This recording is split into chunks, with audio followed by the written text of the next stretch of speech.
ሰላም ጤና ይስጥልን የተከበራችሁና የተወደዳችሁ በዓለም ዙሪያ የምትገኙ የጣና ቴሌቪዥን ቤተሰቦች እንደምን ዋላችሁ? በያላችሁበት የምድር ዳርቻ ሁሉ አክብሮታዊ ሰላምታችን ይድረሳችሁ እያልን የጣና ቴሌቪዥን የህዳር 25 ቀን 2018 ዓ.ም የቀን ዜናችንን ይዘንላችሁ ቀርበናል። እስከ መጨረሻው አብራችሁን በመቆየት እንድትከታተሉን በአክብሮት እየጋበዝን የሰዓቱን ዜናዎች ርዕሶቹን አስቀድመን እናስደምጣችኋለን።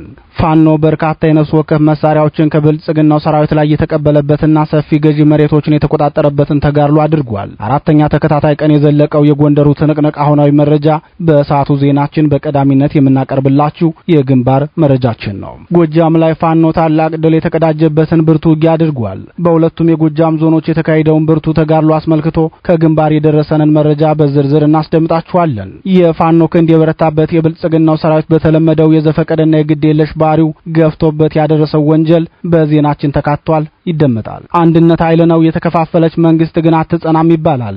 የፋኖ አንድ አለመሆን ትግሉን ከህልውና ወደ ጎንዮሽ ቀይሮት ቆይቷል። በዚህ መሃል ደግሞ ዘራፊና ወሮበላው ቡድን አቅሙን አሳድጎ አማራን አሳንሶት ታይቷል። ይህንን ክስተት ከዳር ቆሞ ሲመለከት የቆየው የብልጽግናው ስርዓትም ሁኔታው ለኔ ተመቸኝ ሲል በደስታ ሲመለከተው ነበር።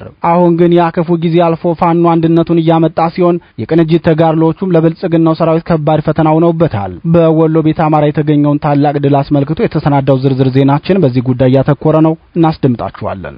የህወሓት ጉዳይ እንቆቅልሽም አቅለሽላሽም ሆኖ ቀጥሏል። ከኦሮሞ ብልጽግና እየተሾሙ የሚመደቡለትን አስተዳዳሪዎች በጉልበቱ ማሰናበትን ልምምዱ ያደረገው የነደብረጽዮን ቡድን እሳቸውን ሾሙልኝ ብሎ የብልጽግናው ሊቀመንበር እንዲቀቡላቸው ያደረጓቸውን ጄኔራል ታደሰ ወረደን ለማውረድ የተዘጋጀ ይመስላል። የዛሬው የመቀሌው ክስተት በርካቶች በትኩረት እንዲመለከቱት አድርጓል። የነገሮች ፍጥነት አስገራሚና አሳፋሪ ነው ሲሉ ምንጮቻችን ይገልጹታል። በሰዓቱ ዜናችን ዝርዝር አሰናድተንለታል፣ ይቀርብላችኋል። ሲስሟት ትታ ሲስቧት እንዲሉ የማሳሪ ቦሎስን ማባቢያ አልቀበልም ያሉት የብልጽግናው ሊቀመንበር በማርኮ ሩቢዮና በጄኔራል አንደርሰን የልምጭ ቁንጥጫ ወደ መስመር እየገቡ ይመስላል። ሰውየው ነገሮች ወዴት እንደሚያመሩ የሚያስተውልበት አእምሮ የለውም ሲሉ የብልጽግናው ሊቀመንበር የሚገልጿቸው የነጩ ቤተ መንግስት ሰዎች 4 ኪሎ ቤተ መንግስትን ደጋግመው ክትትል እያደረጉበት ነው።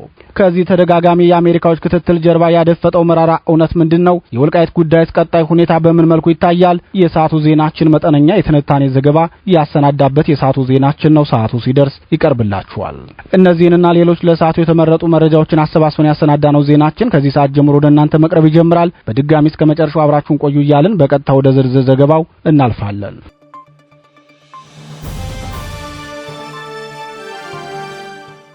የጎንደሩ ትንቅንቅ አራተኛ ቀን ውሎ የአማራ ፋኖ ህዝባዊ ድርጅት ጎንደር ጠቅላይ ግዛት ህዝብ በጋይንት አውራጃ ለአራተኛ ቀን የዋለ ከባድ ትንቅንቅ እያደረገ ይገኛል። በዚህ ከባድ ተጋድሎም የገብርዬ ክፍለ ጦር በብልጽግናው ሰራዊት ላይ ፈጣን እርምጃ በመውሰድ ለከበባ የገባውን ኃይል መምታቱን አስታውቋል።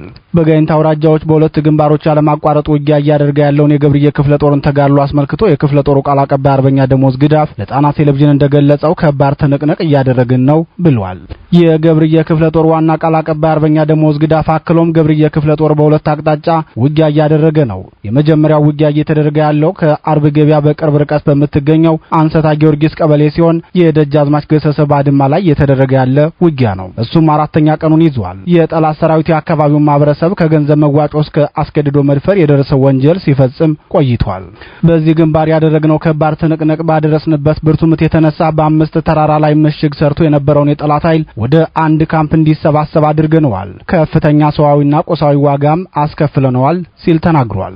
በዚህ ውጊያ የገብርዬ ክፍለ ጦር ታች ጋይንትና ደጃዝማች ገሰሰ ብርጌዶች ከፍተኛ ተጋድሎ ማድረጋቸውንና ታላቅ ድል መቀዳጀታቸውንም አርበኛ ደሞዝ ጨምሮ ገልጿል። ገብርዬ ክፍለ ጦር ውጊያ ያደረገበት ሁለተኛው ግንባር ደግሞ በሰዴ ሙጃ ወረዳ ነው። በዚህ ቀጠና በቅርቡ የገብርዬ ክፍለ ጦር በሰራው ያደረጃጀት ሪፎርምና የሰራዊት ታድሶ ፕሮግራም የተነሳ በአካባቢው የሚንቀሳቀሰው የፋኖ ኃይልና ህዝብ ተግባብተው መንቀሳቀስ ጀምረው ነበር። ብልጽግና ውጊያ የከፈተውን በዚህ የተነሳ በብስጭት ነው ሲል አርበኛ ደሞዝ ተናግሯል። ከሰዴ ሙጃ ወረዳ የገባው የብልጽግናው ሰራዊት የንጹሃንን ንብረት እየዘረፈ መሆኑን የገለጸው አርበኛ ደሞዝ ይህን ዘራፊ ሰራዊት ተገቢውን ቅጣት ለመስጠት ሰራዊታችን ከህዝብ ጋር ጥምረት መፍጠሩን ሲያውቅ ጠላት ቀድሞ ውጊያ ከፍቶ ነበር። ሆኖም የሞገስ ዓለም ብርጌድ ልዩ ቦታው ዝርጋ ሙጃ አዲስ ዓለም ከተማ ላይ በከፈቱት የመልስ ምት የጠላት ሰራዊት ከፍተኛ ኪሳራ ደርሶበታል ሲል ለጣና ቴሌቪዥን ተናግሯል።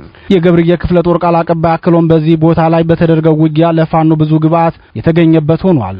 በርካታ የጠላት ኃይል ተመቶ ከ20 የማያንስ የነፍስ ወከፍ መሳሪያ ለፋኖ ገቢ ከሆነ በኋላ የጠላት ኃይል ወደ ሮቢት ከተማ አፈግፍጓል ብሏል።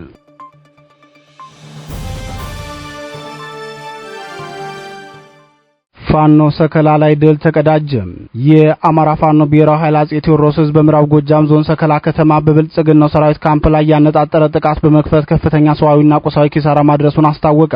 ፋኖ በሰከላና ግሽ አባይ ከተሞች በከፈተው የሌሊት የደፈጣ ጥቃት በርካታ የብልጽግናው ሰራዊት እርምጃ እንደወሰደበት የገለጹት የጣና ቴሌቪዥን ምንጮች ድንገተኛ ጥቃቱን ተከትሎ በሰከላ ከተማ ለሰዓታት የዘለቀ ውጊያ ተደርጓል። በዚህ ውጊያም በከተማው ያሉ እንቅስቃሴዎች ሙሉ በሙሉ ተቋርጠው ውለዋል ሲሉ የዓይን እማኞች ለጣና ቴሌቪዥን ገልጸዋል። ከሌሊቱ 10 ሰዓት ጀምሮ በተቀሰቀሰው ውጊያ ፋኖ ሰከላ መሃል ከተማ ድረስ በመግባት ብርቱ ተጋድሎ አድርጓል ሲሉ የተናገሩት የከተማዋ ነዋሪዎች በዚህም በርካታ የብልጽግናው ሰራዊት ሙትና ቆስለኛ ሆነዋል ብለዋል። የብልጽግናው ሰራዊት መሃል ከተማ ላይ በከባድ መሳሪያ የታገዘ ውጊያ ማድረጉን የተናገሩት ምንጮቻችን በከባድ መሳሪያ ድብደባ ንጹሃን ሳይጎዱ እንዳልቀረ ጨምረው ገልጸዋል። የብልጽግናው ሰራዊት ይህንን የመሰለ ከባድ ድርጊት ለመፈጸም የተገደደበትን ምክንያት የከተማዋ ነዋሪዎች ሲገልጹም ፋኖ የብልጽግናው ሰራዊት በሶስት አቅጣጫ ከበባ ውስጥ በማስገባት በሰራው ድንገተኛ ኦፕሬሽን የመንግስት ሰራዊት ከበባውን ሰብሮ ለመውጣት የተጠቀመው ብቸኛ አማራጭ ስለሆነ ነው ብለዋል። ፋኖ በሰራው ስኬታማው የሰከላ ኦፕሬሽን አንድ ከፍተኛ ወታደራዊ አዛዥን ጨምሮ ከ10 በላይ እርምጃ ተወስዶባቸዋል። እርምጃ ከተወሰደባቸው በተጨማሪም በርካታ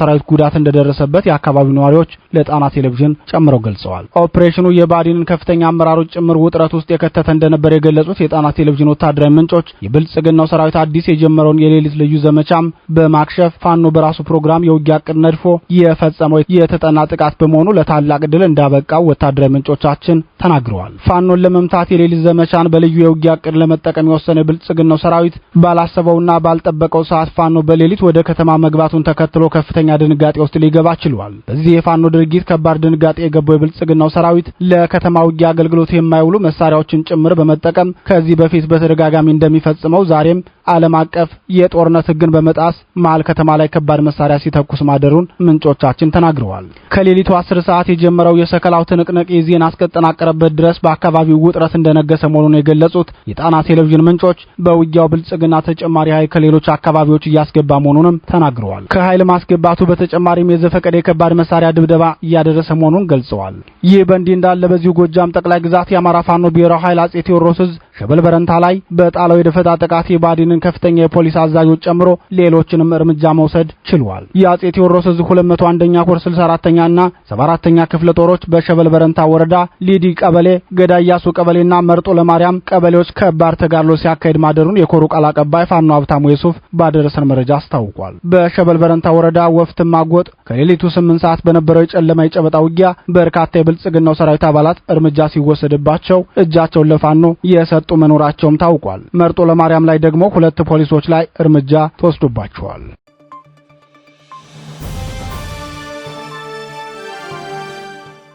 ተጠናክሮ የቀጠለው የአፋድና የአፋባ የጥምረት ተጋድሎ የአማራ ፋኖ ህዝባዊ ድርጅትና የአማራ ፋኖ ብሔራዊ ኃይል በብልጽግናው ሰራዊት ላይ የጥምረት ዘመቻ ከከፈቱበት ጊዜ ጀምሮ ተከታታይ ድሎችን ተቀዳጅተዋል። አንድ ወረዳ ሙሉ በሙሉ ነጻ ሲያወጡ ዛሬ ሌሊቱን ባደረጉት ውጊያ በወሎ ቤት አማራ ከለላ ወረዳ ላይ ድል መቀዳጀታቸውን አስታውቀዋል። የሁለቱን ድርጅቶች የጋራ ዘመቻና ድል አስመልክቶ መረጃውን ያደረሰን የአማራ ፋኖ ብሔራዊ ኃይል አጼ ምኒልክ ዕዝ ቃል አቀባይ ክፍል በቅንጅት በተሰራ ኦፕሬሽን ከ20 በላይ ጠላት እጁን የሰጠ በርካታ ሰራዊቱ ሙትና ቆስለኛ ሆኗል። በትናንትናው ዕለት በደገር ግንባር የተጀመረው የጥምር ዘመቻ ዛሬም ቀጥሎ የዋለ ሲሆን በስተመጨረሻም ፋኖ ከተማዋን ሙሉ በሙሉ በቁጥጥር ስር አውሏል ሲል አስታውቋል። የጋራ ዘመቻው የተካሄደው በአማራ ፋኖ ብሔራዊ ኃይል በኩል አጼ ምኒልክ ዕዝ ንጉስ ሚካኤል አሊኮርና በአማራ ፋኖ ህዝባዊ ድርጅት በኩል ደግሞ በዋናነት የአማራ ፋኖ ወሎ ቤት አማራ ጠቅላይ ግዛት ዕዝ፣ ጎጃም ጠቅላይ ግዛት ዕዝና ሸዋ ጠቅላይ ግዛት ዕዝ አጼ አምደ ጽዮን ኮር አጼ ዳዊት ክፍለ ጦር መሆናቸው ታውቋል። የሁለቱ ድርጅቶች የጋራ ተጋድሎ ከከለላ ወረዳ ተጋድሎ በተጨማሪም ከደገር ከተማ በቅርብ ርቀት የሚገኙት ቲርቲራና ቆርኬ ታዳጊ ከተሞችንም በፋኖ ነጻ እንዲወጡ ማድረግ ተችሏል። የብልጽግናው ስርዓት ላይ ገናኙ ተለያይተውልኛል፣ በእነሱ የእርስ በርስ መገዳደል የኔን ቤት ስራ አቀለውልኛል ሲል ይገልጻቸው የነበሩት የአፋድና አፋባ በቅንጅት የፈጠሩት ተጋድሎ ለብልጽግናው ወታደራዊ አዛዦች ከባድ ፈተና እንደቀኑባቸዋል። የሁለቱ ድርጅቶች የጋራ ዘመቻ በቲርቲራ በኩል የሳጅና ደማሊ አባናደው ክፍለ ጦር አንደኛ ሸዋንግዘው ካሳ ተሾመ ሻለቃ እንዲሁም በቆርኬ በኩል የዚሁ ክፍለ ጦር አካል የሆነችው ሁለተኛ እንድሪስ ተሾመ ሻለቃ በቅንጅት መዋጋታቸውን የአፋባ አጼ ምኒልክ ዕዝ የህዝብ ግንኙነት መምሪያ አስታውቋል። የፋኖን የጋራ ዘመቻ እንደተጠናከረ ምት መቋቋም ያልቻለው የብልጽግናው ሰራዊት ከቴርቴራ ጎራ ወርዶ በመሸሽ ቀንሶ መንደር ሲደርስ አቶ ሁሴን ከማል የተባለ ገበሬን ባጭዳ ላይ ሳለ በግፍ መግደሉን የደረሰን መረጃ ያመለክታል። የአፋባ አጼ ምኒልክ ዕዝ የተጋድሎን መረጃ ሲገልጽም በቆርኬ ግንባር 17 የጠላት ኃይል የተመታ ሲሆን 5ቱ ወዲያውኑ ህይወታቸው ሲያልፍ 12 ወደ ሆስፒታል ተልከዋል ብሏል። ይህ በእንዲህ እንዳለ የአማራ ፋኖ ብሔራዊ ኃይል አጼ ምኒልክ ዕዝ ንጉስ ሚካኤል አሊኮር ዋሲል ክፍለ ጦር በጃማ ግንባር በአቦልድ ዘርቃሚና ደጎሎ በኩል የብልጽግናን ሰራዊት ከፍተኛ ኪሳራ ማድረስ ችሏል። የጃማ ወረዳ መቀመጫ የሆነችው ደጎሎ ከተማ እስከ ዛሬ ጧት ድረስ የተኩስ ልውውጥ ሲካሄድባት እንደነበር የደረሰን መረጃ ያመለክታል።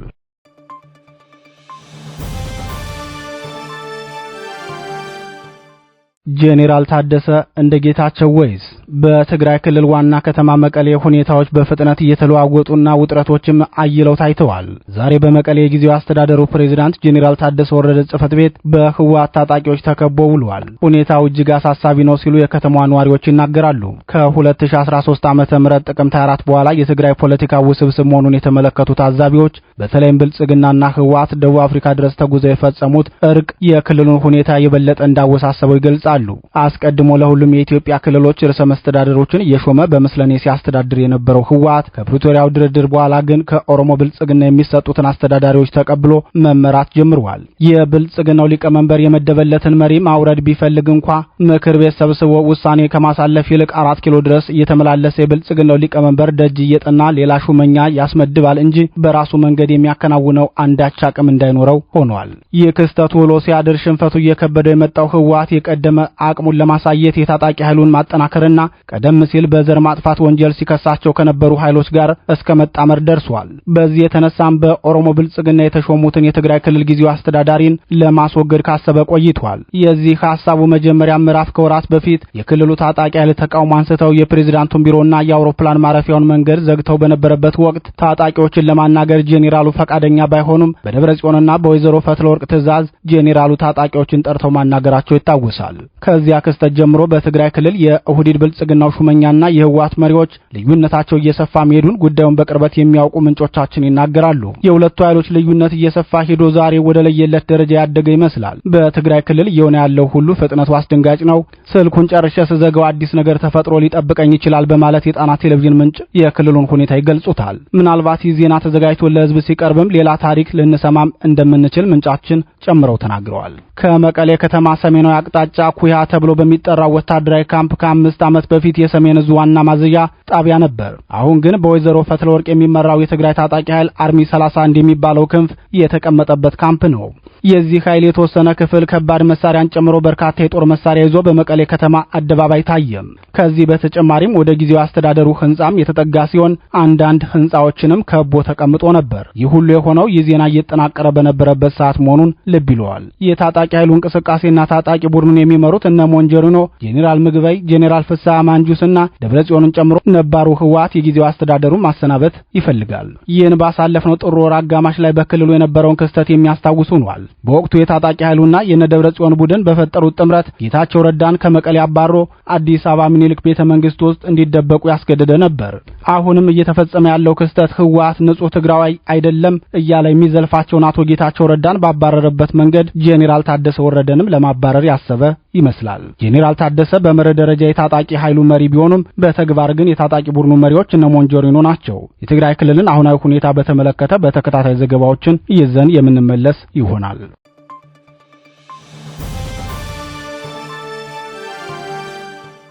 ቤተ መንግስቱን ያስደነገጠው የአሜሪካው የስልክ ጥሪ። የአሜሪካ መንግስት ተከታታይ ክትትሎችን 4 ኪሎ ላይ አድርጓል። ከቀናት በፊት የአሜሪካ መከላከያ መስሪያ ቤት የአፍሪካ ጄኔራል የሆኑት ጄኔራል አንደርሰን በአዲስ አበባ ቆይታቸው ቀጠናዊ ሰላምና መረጋጋትን ታሳቢ ያደረገ ውይይት አድርገናል፣ ምክንያቱም አዲስ አበባ የኢትዮጵያ ብቻ ሳትሆን የአፍሪካ ህብረት መቀመጫ መሆኗ ይታወቃል በማለት የመጡበትን ጉዳይ ክብደት ተናግረው ነበር። ትናንት ደግሞ የውጭ ጉዳይ ሚኒስተሩ ማርኮ ሩቢዮ ወደ ብልጽግናው ሊቀመንበር ስልክ ደውለው ቀጠናዊ ጉዳዮችና አካባቢው የጸጥታ ሁኔታን አስመልክቶ ተወያይተናል ሲሉ ገልጸዋል። ከሳምንታት በፊት እኒው የዶናልድ ትራምፕ ወሳኝ ሰው የሱዳንን ጦርነት እያባባሱ ያሉት ሀገራት የመሳሪያ ድጋፍ በማድረግ ነው፣ በተለይም የመካከለኛው ሀብታሙ ሀገር ሲሉ መናገራቸው ይታወሳል። ይታወሳል። በወቅቱ በዚህ ንግግራቸው ማስተላለፍ የፈለጉት የብልጽግናው ሊቀመንበር ወሳኝ አጋር የሆነችዋን የተባበሩት አረብ ኤሚሬቶች መሆኑን ተንታኞች ተስማምተው ገልጸውታል።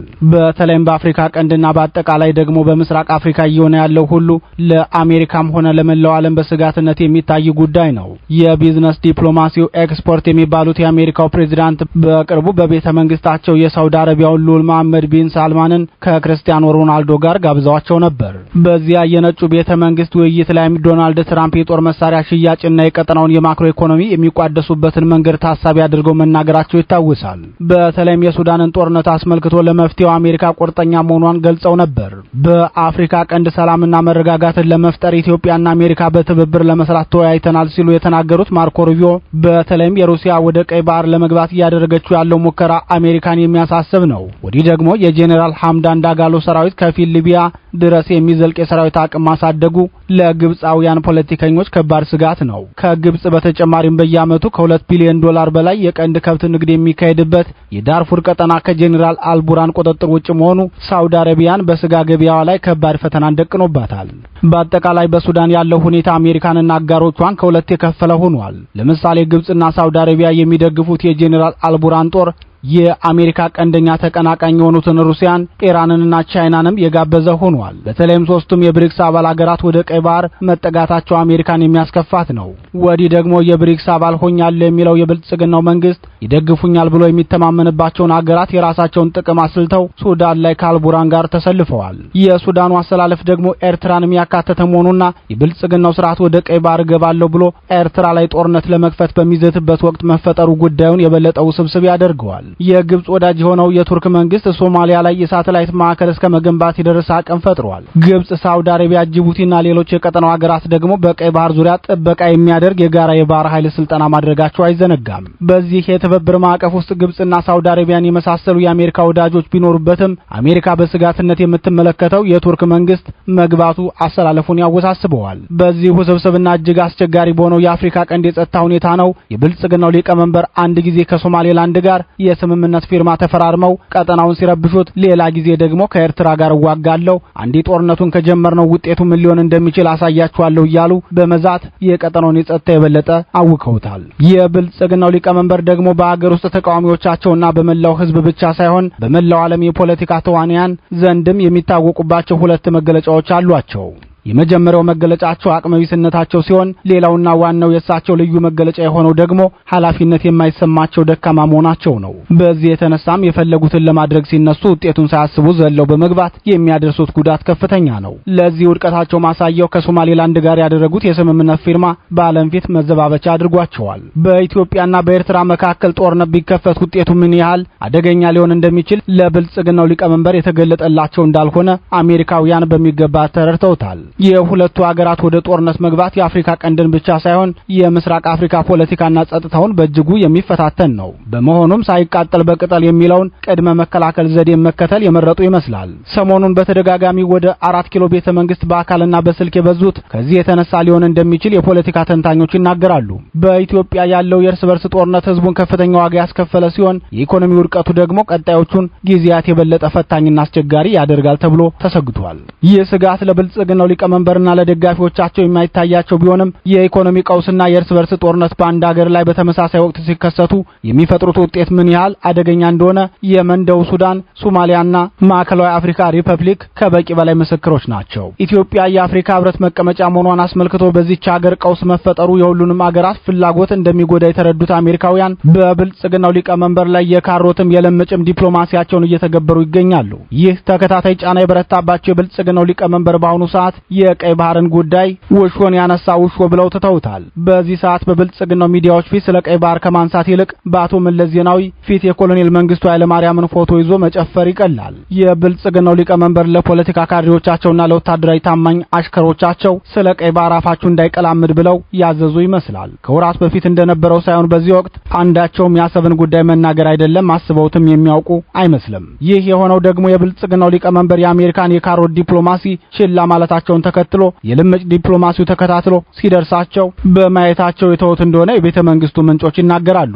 በተለይም በቅርቡ አቶ ጌታቸው ረዳ አልጀዚራ ላይ ቀርበው በነበረበት ወቅት የተነሱላቸው ጥያቄዎች ዋና ዓላማ የብልጽግናው ሊቀመንበር በዓለም ፊት ያሳጣቸው ሆኗል። እነዚህ ክስተቶች ደግሞ የብልጽግናው ሊቀመንበር የኔም መጨረሻ እንደ ዩጎዝላቪያው ፕሬዝዳንት ስሎቦዳን ሚሎሶቪች እንዳይሆን ሲሉ እንዲሰጉ አድርጓቸዋል። ከዚህ ስጋታቸው የተነሳ በቅርቡ ከባድ የተባሉ ውሳኔዎችንም ለማሳለፍ እንደሚችሉ ተንታኞች ስጋታቸውን ይናገራሉ። ይህም አደገኛ ውሳኔ ወልቃይትን የሚመለከት ሊሆን እንደሚችል ተንታኞች ገልጸዋል።